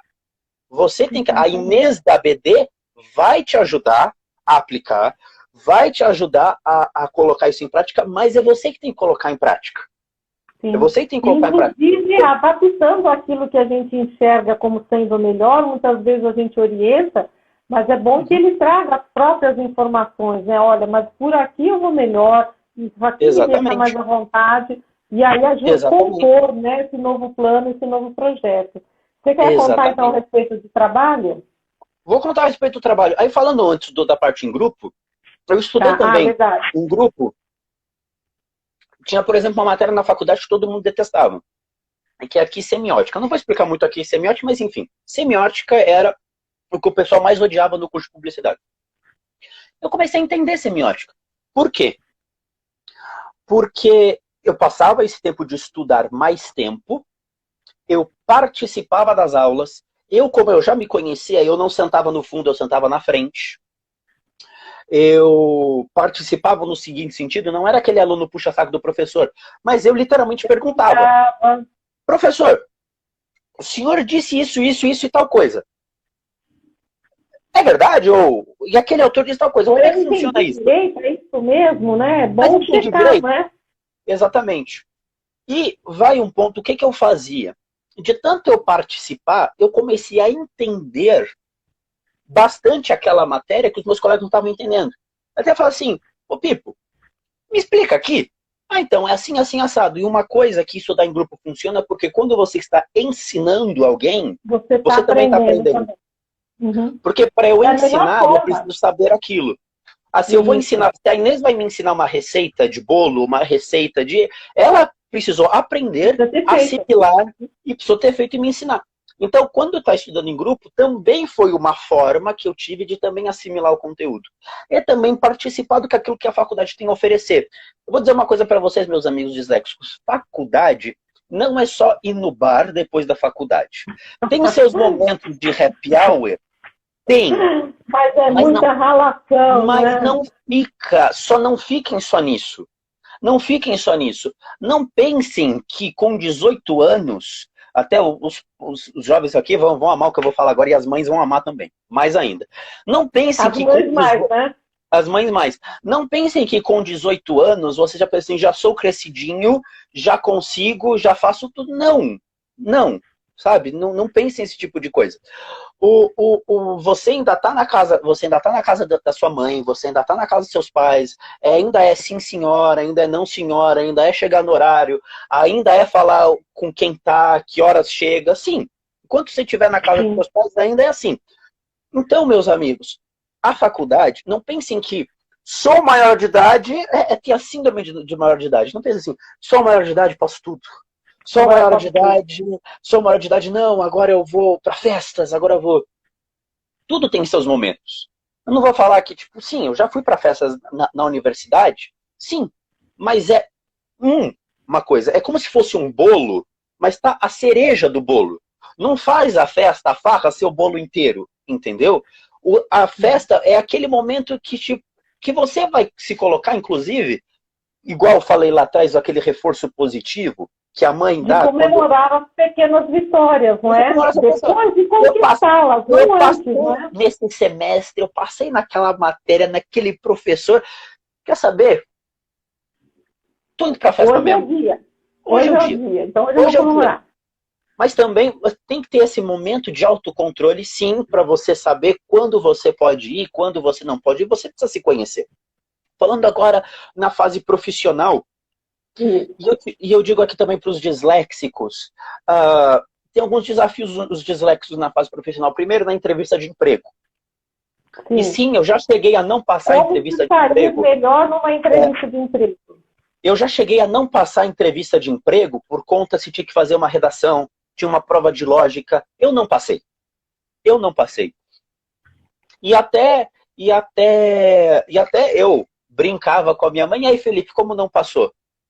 A empresa deu azar. Eu falei, por quê? Porque ela perdeu um grande profissional. Ela perdeu um grande profissional de trabalhar lá. A gente percebe que as provas de seleção, elas cobram coisas que não tem muito a ver com a vaga. Ok, quer cobrar uma... não é? Dentro da empresa. Quer cobrar uma redação? Ok, mas eu vejo muito mais sentido cobrar a execução de uma redação se, por exemplo, eu vou trabalhar para ser um editor trabalhar na edição de uma editora, entendeu? Se trabalhar com livros, trabalhar com revisão, aí tudo bem, tem a ver com a vaga. Mas, por exemplo, eu trabalhei já com criação de logo, criação de arte, criação de site, e quando eu chegava lá tinha que fazer uma redação. O que raio a redação tem a ver com fazer aquela atividade? Não tem muito a ver. Falando nisso, Pipo, a BD criou umas palestras e organizou visitas a empresas que tiverem interesse, a BD visita as empresas e orienta quando ela tem um empregado disléxico e ela tem alguma dificuldade em como proceder com aquele empregado. E até mesmo na hora de fazer entrevistas, a gente tem um processinho de orientar também essas empresas, também para interesse e procurar lá na BD, porque a gente sente muito isso, deles cobrarem coisas que não são utilizadas, deles não oportunizarem desse disléxico expressar aquilo que ele realmente sabe fazer, né? Ou então colocá-lo em situações de constrangimento, de escrever na frente dos outros e coisas desse tipo, que aí eles vão pior ainda do que iriam numa situação normal. Mas continua aí com a sua experiência profissional, estou gostando. Aí nas entrevistas de emprego, como lidava no tete-a-tete com a pessoa? Aqui uma dica que eu posso dar para os disléxicos. conheçam bem a empresa e conheçam bem aquela vaga. Você percebe isso quando você está do outro lado. Eu já estive do outro lado entrevistando pessoas. O que tem de gente que você percebe e fala assim, ele não entendeu o sentido da vaga, sabe? Por quê? Por exemplo, frases assim, por exemplo, de prontas. Qual é o seu ponto fraco? A pessoa, eu sou muito perfeccionista. Essas frases prontas não vão te ajudar. Padrão, né? Padrão.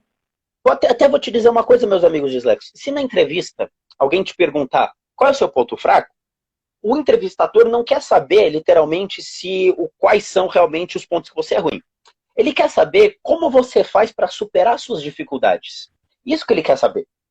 Então, por exemplo, o que eu respondia na época? Qual era o meu ponto fraco? E eu era honesto.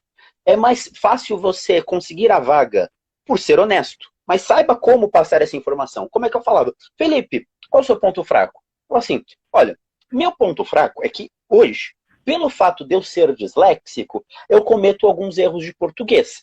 Porém, para mitigar, diminuir, amenizar esses erros, olha só que o meu celular, eu tenho 1, 2, 3, 4, 5 aplicativos diferentes de correção de texto, eu vou em tal lugar, eu reviso aquilo e eu não faço um post sequer. Você já dá a solução, né? Você mostra o problema, mas você mostra a solução, exatamente. Né? Então, meus amigos você faz para resolver.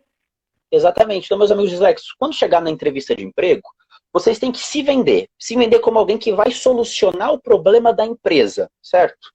Então, vocês têm uma vaga. Vocês têm que saber, por exemplo, a vaga de mídias digitais. Vocês trabalhar com as mídias sociais da empresa. Vocês falarem, por exemplo, que eu gosto muito de cinema na entrevista de emprego. Ok, legal. Mas o que isso vai mudar na vida da empresa? A empresa tem que olhar para você e falar assim, eu sou doido se eu não contratar esse cara. Então, eu só fui aprendendo fazendo uma entrevista, fazendo outra. Por isso, meus amigos disléxicos. O erro faz parte do caminho também, né? Não tenham medo de errar. Tenham medo de não terem tentado. O erro faz parte do processo. Conhecer a empresa, saber com o que ela trabalha e o que de fato ela está precisando, não é? Então, eu sei que ela vende carros, mas que tipo de carro? É para que tipo de público? Então, eu estudar isso para quando chegar na entrevista mostrar que eu estou interessado na empresa. Exatamente. Por exemplo, os dislikes aqui que o mundo digital está aí funciona. Na hora da entrevista, eu mostrava o meu blog. Eu mostrava o Dyslexia Club. Olha, eu sei lidar com as minhas sociedades porque eu tenho meu blog aqui, tá vendo? Legal. Então já era que chamava atenção. Traz a prova do crime, né? Exatamente. Então, montem um portfólio, trabalhos que vocês já fizeram, para vocês mostrarem na entrevista que foca. Vou pegar aqui um caso de um estágio que sim aconteceu comigo. Eu já trabalhei 6 meses na época de estágio. Eu consegui passar num processo seletivo para trabalhar numa grande empresa de publicidade, numa grande agência, que na época era a 5ª maior agência de publicidade do país. Aí você pensa assim, quando a gente vê os filmes, a gente pensa, nossa, atingiu a meta, entrou na empresa, atingiu o plano, mas os filmes românticos, as comédias românticas nunca mostram o processo. Não mostram a realidade, né? Por exemplo, a comédia romântica mostra tipo que o ápice é o mocinho e a mocinha no final estarem casados. Mas quem é casado sabe que o pós-cerimônia tem uma vida inteira pela frente de muitos outros desafios, que não são tudo cor-de-rosa assim. Sim. Indo a parte da empresa. Eu fiquei muito feliz quando eu passei no processo seletivo, fazendo todo esse processo que eu comentei com vocês. No momento que eu passei na entrevista de emprego, eu passei em que área? Chamava-se área de planejamento de publicidade. Planejamento de publicidade nada mais é do que pesquisa. Eu pesquisava, por exemplo, vamos lançar um papel higiênico da cor vermelha. Vamos supor. Aí eu ia no mercado, pesquisava artigos científicos, pesquisava, sei lá, com aquele focus group, que você fica atrás de uma tela vendo pessoas conversando, participava disso. E para tirar insights, ideias, e essas ideias eu passava para a criação. Falava assim, criação, cria peças com essa ideia que é sucesso. Então eu era responsável por isso. É buscar a necessidade também, né, da população, ou do público-alvo. Exatamente. Né? Eu mostrava as necessidades das pessoas, muito bem pontuado. O que aconteceu? Eu trabalhava nesses clientes, eu trabalhava para um dos meus clientes, era a Sanofi. A Sanofi da linha de produtos, é uma indústria farmacêutica, e era o que produtos para diabéticos. Então, eu pesquisava, e tal, inclusive minha mãe tem diabetes, então muitas das coisas eu perguntava para ela também, e eu montava essa apresentação. E esta apresentação eu queria para o cliente. O diretor de marketing da empresa, da Sanofi Brasil, ia ser nessa apresentação, e eu ia montar essa apresentação. Qual foi o erro que eu cometi? Eu montei a apresentação, era mais de 100 slides, porque tinha estratégia, plano público. O que eu cometi de erro? Erro de português. Cada slide meu tinha erro de português. Cada slide que eu cometi tinha erro de português. E era... Aí entra uma questão de você ter alguém para dar uma olhada para você no seu trabalho, não é legal ter isso? Exatamente. Alguém para dar uma olhada. Mas também, vamos pegar aqui, o erro foi meu também, que eu precisava terminar logo o trabalho, eu também não revisei aquilo que eu devia revisar, não passei pelos programas também. Devia ter outra pessoa? Sim, concordo. Inclusive teve. Mas aí o que aconteceu?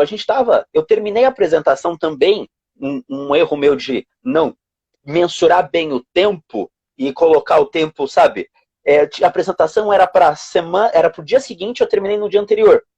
O que aconteceu? Quando foram revisar a apresentação, o meu supervisor foi revisar a apresentação, ele olhou aqui e falou, Pipo, foi o quê? Você escreveu com 2 S, sabe o que é ser cedilha, meu querido? Ele foi revisar tudo, precisou o revisor da agência parar o que ele estava fazendo e revisar a minha apresentação. E eu brinco que eu fui a primeira apresentação que foi revisada por ele. Ele só revisava a peça publicitária, a primeira apresentação foi revisada por ele. E eu confesso que no momento, hoje a gente fala brincando, mas no momento sim, eu tive medo de perder emprego, eu tive medo, tipo, nossa, eu vou sair da empresa. E no final do rolê da coisa, eles não renovaram meu contrato de estágio. Poderia ser renovado por mais 6 meses, eles não renovaram, entendeu? Não quiseram renovar. E até eu entendi. Você pensa o quê? Eu sou um fracasso? Eu não consegui falar. Não, fez parte do processo. Eu aprendi uma forma de trabalhar. Sobre isso mesmo. Como é que você lida com essas coisas? Você vê muita coisa que você falou, eu dei risada aqui, e eu não estava rindo de você, estava rindo da situação. Sim, Como é que você lida com isso? Você já aprendeu a tirar proveito dessa graça que tem? Olha, eu acho que tem. Eu brinco bastante com os meus erros. E até vai uma parte aqui que eu digo para os disléxicos, brincar com os erros, rir da própria situação, ajuda você a lidar melhor com o problema e também a conscientizar melhor as pessoas. Muitas vezes as pessoas, elas não fazem um comentário, você lê mal, você escreve mal por maldade. Elas fazem porque elas conhecem, entendeu? Sim. Por exemplo... Muitas vezes querendo ajudar até. Exatamente. Na igreja a qual eu frequento, eu dou aula para a classe de jovens. Na igreja que eu frequento, tem o que a gente chama de escola dominical, e eu dou aula de Bíblia para criança de 9 a 11 anos. E eu, quando eu vou escrever, por exemplo, alguma coisa no quadro, eu já escrevi coisa errada, no quadro. Aí fala assim, tio Pipo, tá errado ali. Aí eu brinco, canetão que a gente usa lá. Conserta pra mim. Eu falei, desculpa, o canetão é de péssima qualidade. Aí eu jogo o canetão no canto. Então a gente brinca com as situações, inclusive quando eu cometo um erro assim no quadro, eu falo assim, tá vendo, pessoal, ó a minha dislexia aqui que eu falei.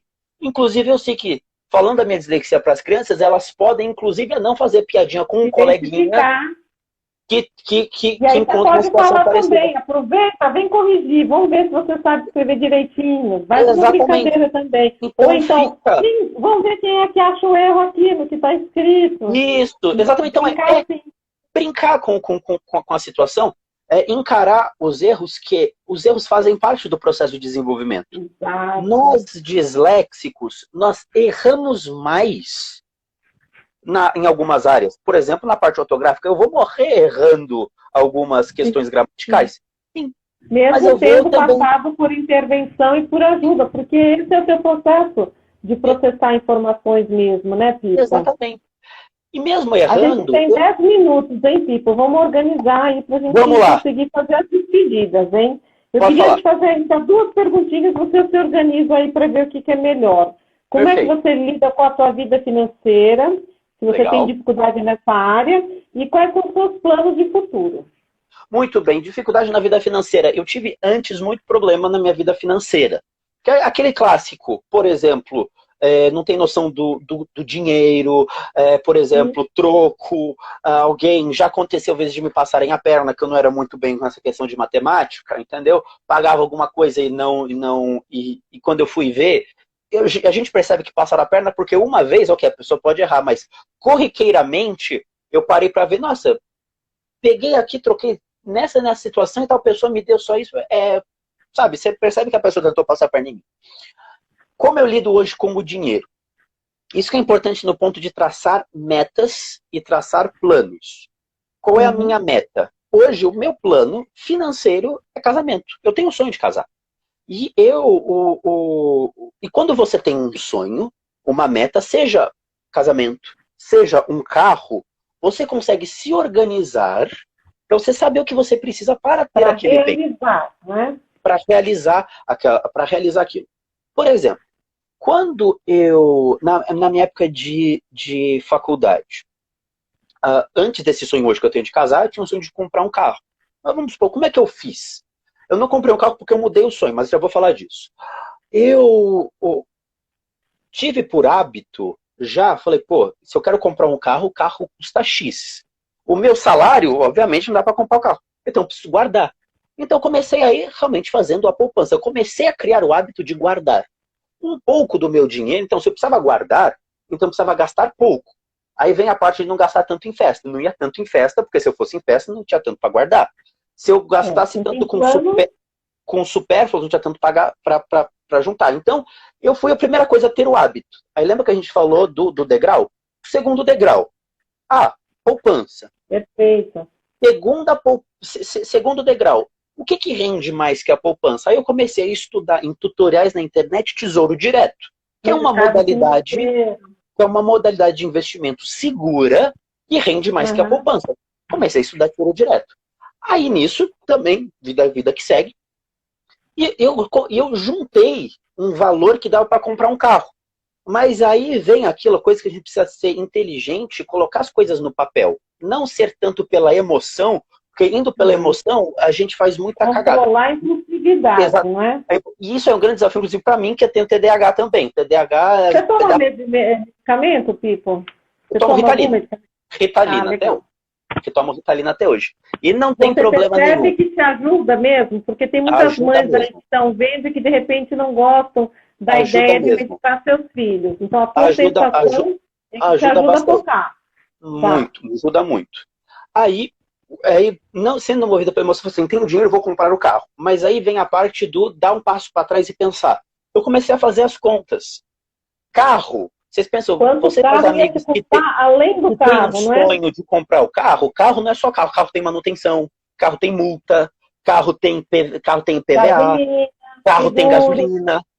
Eu botei na ponta do lápis o quanto que eu, comum, poderia gastar no mês com o carro. O que eu ia gastar no mês com o carro, bom assim, ia ser uma grande parte ia ser uma parte considerável do salário. Que eu não ia conseguir mais guardar dinheiro. Aí eu falei assim, não, mãe, não vou mais. Eu desisti de comprar o carro indo lá no seguro, sabe? Quase eu estava indo no seguro ainda tem o seguro do carro. Então desisti. O que eu fiz depois? Peguei esse montante e investi numa empresa. Isso é uma coisa que eu fiz, não estou falando que vocês precisam fazer. E foi que eu comprei a minha franquia. Porque eu entendi que para mim, fazer o dinheiro girar dinheiro. Então hoje, eu digo uma coisa para vocês, comece a criar o hábito que aí, naturalmente, as coisas vão indo. Naturalmente. Cria o primeiro hábito de guardar, certo? Aprendam outras coisas sobre educação financeira. Você vai ver que, naturalmente, entrando em movimento, os outros degrauzinhos vão indo tranquilamente. Que no final do degrau, você vai olhar para trás e falar assim, caraca, quanto degrau eu subi? Hoje, você tem meus amigos exos aqui eu falo, hoje, o que eu faço com o meu dinheiro? Hoje eu invisto na Bolsa de Valores. Mesmo a bolsa subindo e descendo, eu sei investir na bolsa, eu sei o momento de entrar, eu sei o momento de sair. Eu não vou dar recomendação aqui, porque eu não posso.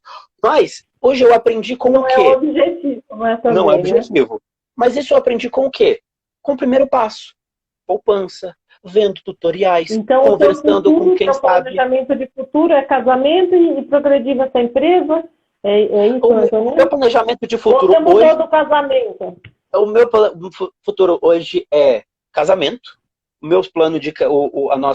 eu e a minha digníssima, nós vamos casar no final do ano que vem. Já colocamos... Já tem data.